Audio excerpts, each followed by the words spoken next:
Bon les amis, bonjour à tous. Aujourd'hui nous sommes le 28 janvier 2024 et je vous propose de faire un point évidemment sur les crypto-monnaies, en particulier sur le Bitcoin, sur l'agenda économique. Un agenda économique très chargé la semaine prochaine, un point évidemment sur le Bitcoin, un point sur mes positions, un point sur les altcoins et un point également sur ALT. Vous vous rappelez, c'était la crypto Altlayer dont je vous ai parlé il y a environ 6 jours. Une explosion directement to the moon sur ALT qui a pris un petit 800% en détente depuis le lancement de la crypto sur Binance. Donc au vu des performances, évidemment, lors des prochaines vidéos YouTube, je ne manquerai pas de vous parler des prochains lancements qui auront lieu sur Binance. Élément également incroyable, les amis, qui avait été posté le 5 novembre 2023, vous n'allez pas en croire vos yeux, rappelez-vous de ce canal. Canal ascendant, breakout du haut de canal, objectif la résistance ascendante, premier rejet, correction deuxième pump avec deuxième rejet en double top aux environs des 50 000, 51 000 $, réintégration, on retombe, on va rechercher ce haut de canal, on forme une anse et on repart.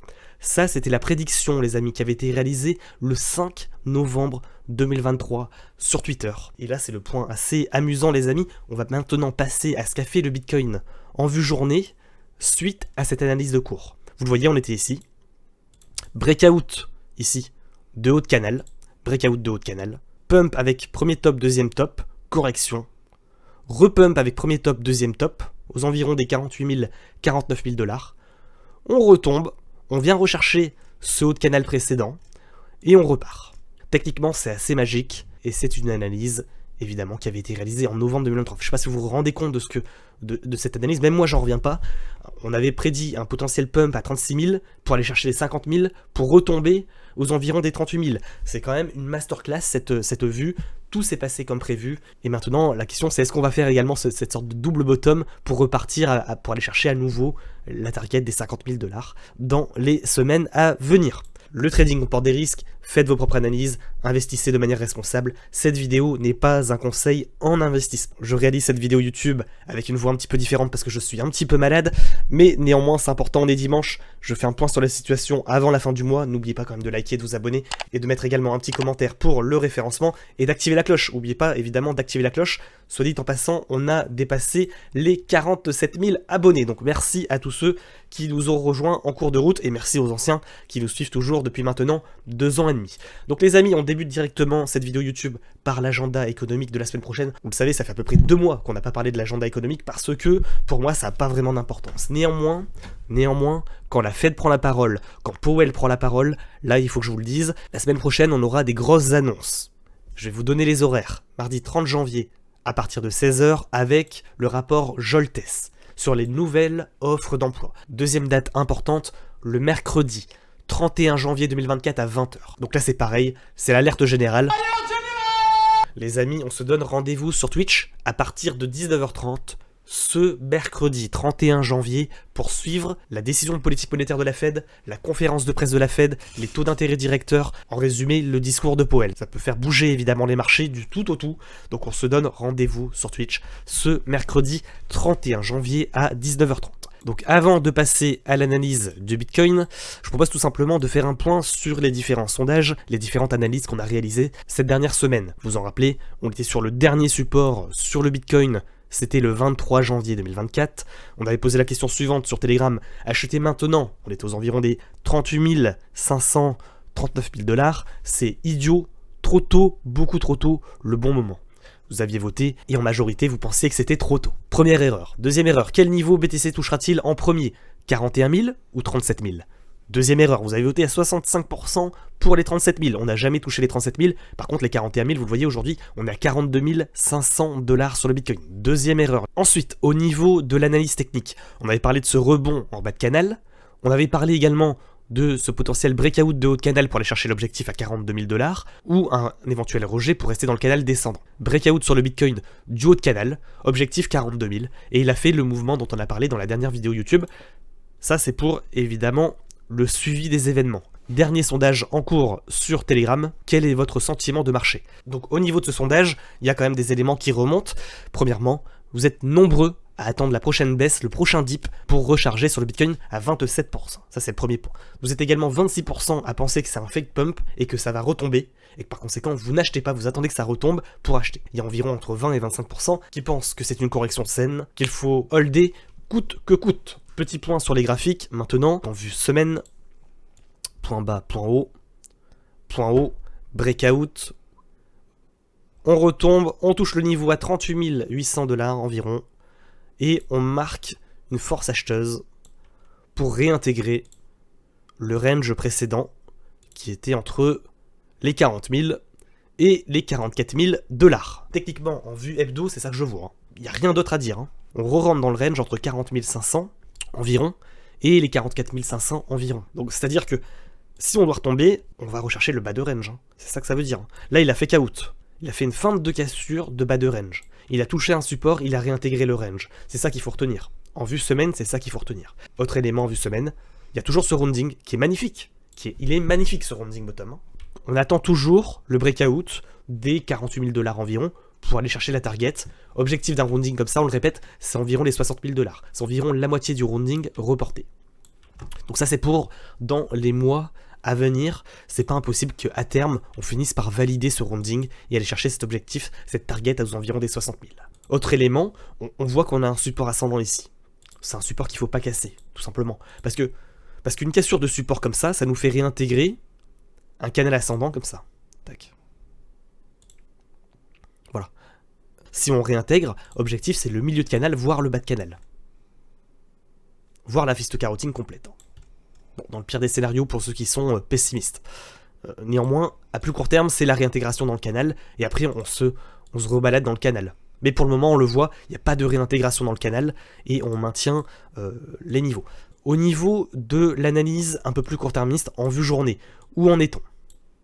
Donc on a parlé de ce range, en double bottom réintégration, on pump, on est en milieu de range, objectif potentiel, objectif le plus probable, le haut de range. D'accord? Haut de range, 44 500 $. Au niveau maintenant des tracés techniques. Donc on retrouve la figure, on voit un support descendant, qu'il fallait aller chercher un support descendant pour pouvoir tenter des longues. Voilà, on l'avait trouvé ici, aux environs des 39 000 $. Autre support résistance ascendante ou descendant, on a des points hauts, point bas, target, c'est potentiellement ce niveau. Tac. Aux environs, vous voyez, du haut de range. Donc on n'oublie pas également le range, haut de range, bas de range, avec ici double bottom, réintégration dans le range. On casse le support, cassure pullback, on va chercher la target, c'est-à-dire le support descendant, on repart, on va rechercher la résistance, aux environs des 44 500 $. On repasse au-dessus, c'est boule, on se fait rejeter, on reste dans le range. Objectif, milieu de range. Double top, on réintègre bas de range. Ou, autre possibilité, on se fait rejeter en haut de range, objectif milieu de range, voire bas de range. Double bottom, on repart, milieu de range, haut de range. On est en range. En résumé, en vue journée, semaine, on est plutôt dans un range. Au niveau des supports résistance un peu plus intermédiaires, donc on reprend le point haut, on reprend le point bas, point haut. À mon avis, on a également une sorte de trend, comme ça, légèrement ascendante, qu'on essaie de casser actuellement. Voilà. Au niveau du ruban des moyennes mobiles exponentielles, tant qu'on est au-dessus, on est boule, tant qu'on est en dessous, on est bear. Là, on essaie de repasser au-dessus. Quand on commence à passer au-dessus, en dessous du ruban des moyennes mobiles exponentielles, en général, ça marque plutôt une entrée en tendance latérale, une entrée en range. Entre-temps, il peut faire des doubles bottom, il peut faire des doubles top, et rester globalement entre ces deux niveaux de range. Ensuite, au niveau de la MM100, là encore une fois, on en avait parlé, hein, MM100, c'est un bon niveau pour avoir des supports résistance mobile, rejet, rebond, cassure, rejet, rebond. Finalement, après coup, on se dit ça mèche, ça réintègre, ça repart. On avait parlé de ce pattern, on casse la MM100, on marque une force acheteuse, on réintègre la MM100, on repart. C'est ce qu'il avait fait ici en mars 2023, et c'est ce qu'il reproduit actuellement en janvier 2024. C'est pas faute de l'avoir dit et de l'avoir répété dans les vidéos YouTube et dans les streams sur Twitch. Donc voilà pour ce qui est de mon analyse et de mon avis sur le Bitcoin. Moi je pense qu'on est rentré en range entre les 40 000 et les 44 500 $. Au niveau de mes positions de trading, je vous rappelle, hein, dans la dernière vidéo YouTube, je vous avais dit la chose suivante.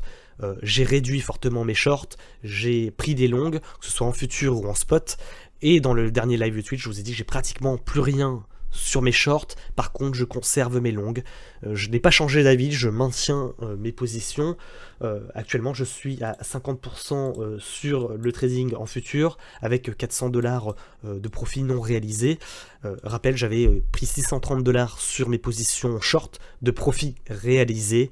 Au niveau de mes positions en spot, j'ai pris environ 0,4 BTC aux environs des 38 700 $, donc ce qui correspond à 4000 $ x 4, tout simplement, ce qui fait environ 16 000 $ de BTC aux environs des 38 600, 38 700 $.